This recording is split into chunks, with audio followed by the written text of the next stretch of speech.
In today's video, we are going to discuss about alignment of milling machine. Here are some topics that we are going to cover today.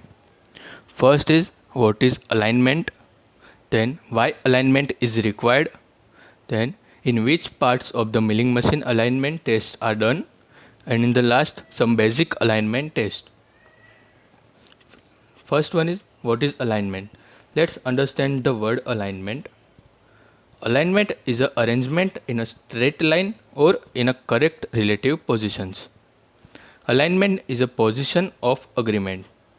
For example, alignment involves the evaluation of the geometrical orientation of various components of a system by capturing one or two dimensional data points related to the positions of those components. Now, why alignment is actually required? The safe and efficient use of any milling machine is largely dependent on how well the machine and work holding fixtures are aligned and how rigidly and securely the work is set up.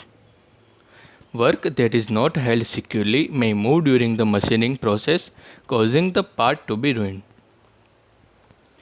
There is also the possibility that improperly held work will be pulled out of the fixture or vice, resulting in damage to the machine and possibly possible injury.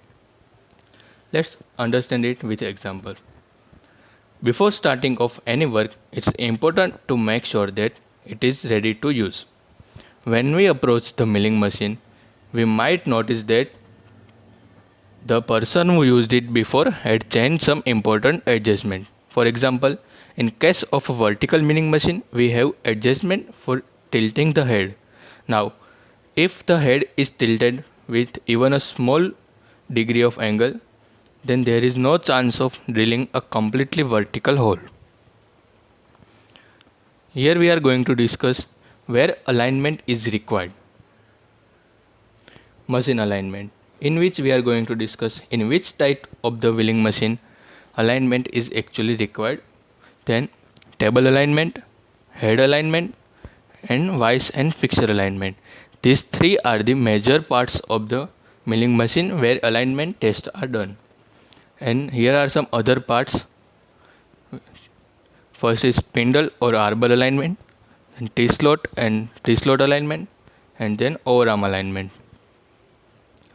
Now, machine alignment. First, understand the basic classification of milling machine. There are basically two types of milling machine. First one is horizontal and then vertical. In case of the horizontal milling machine, the table alignment is required, and in case of the vertical milling machine, head alignment is required. There are two horizontal type of machine, plane milling machine and universal milling machine. In plane milling machine, the table can move only up and down, so there is no requirement of aligning the table. And in case of the universal milling machine, the table can be swivel, so here alignment is required. And in case of the vertical milling machine without swiveling head, there is no requirement of head alignment because head can move only up and down. And in case of the vertical milling machine with universal head, as head can swivel, there is requirement of alignment. Now table alignment. The table on universal milling machine must be checked for alignment whenever it is being returned to 0 degree position as shown in figure, or when a job involving precise angular relationships is to be done.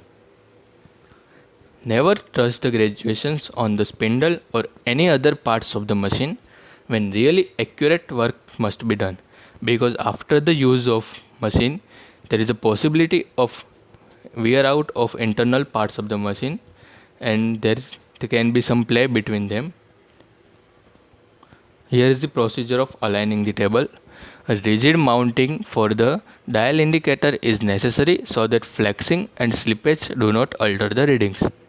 The dial indicator must be mounted to the table of the machine because the motion of the table relative to the face of the column is being checked.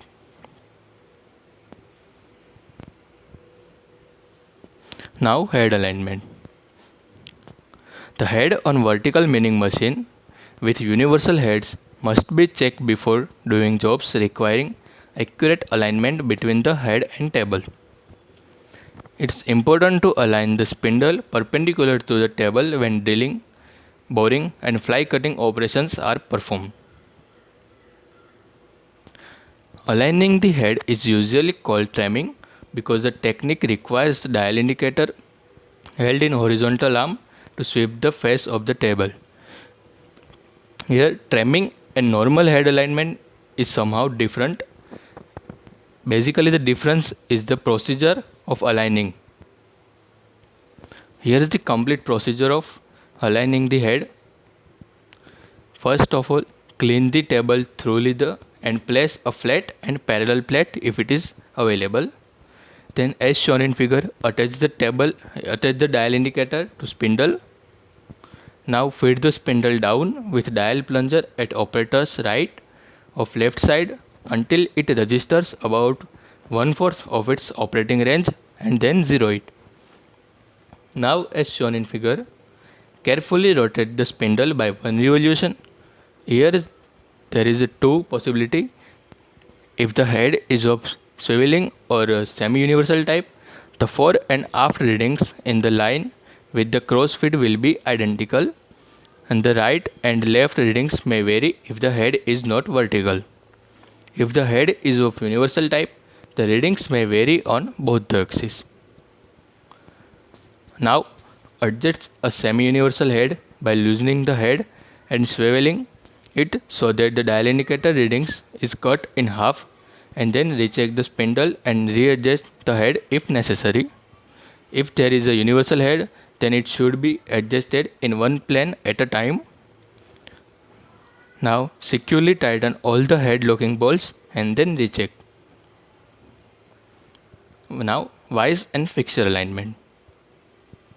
In case of a vise alignment, the solid jaw of the vise is always the reference surface.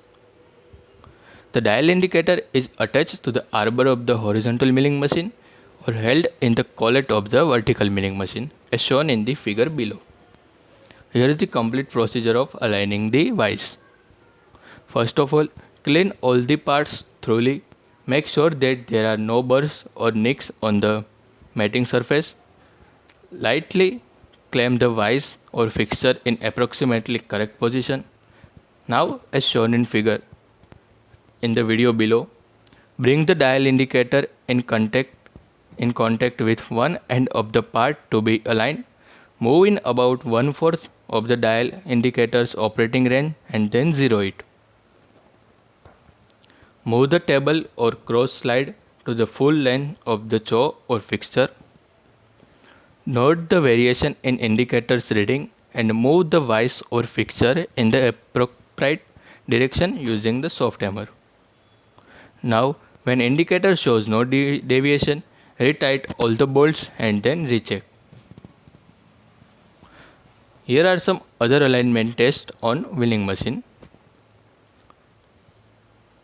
First one is cutter spindle axial slip or float. Then eccentricity of external diameter.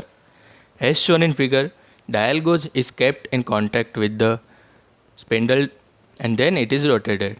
If there is some eccentricity, then dial gauge shows some deviation. Then true running of internal taper. Then surface parallel with longitudinal movement. As shown in figure, the dial gauge is kept in contact with machine table and the table is given a longitudinal feed.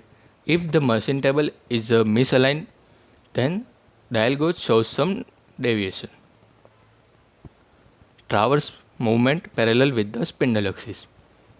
As shown in figure, dial gauge is kept in contact with spindle and table is given a traverse feed. If there is some misalignment, then dial gauge shows some deviation. Now, center T-slot square with arbor. And test on column. And the last one is overarm parallel with the spindle. The all tests are required for when the job is required more precise and accurately machined. Thank you for watching the video.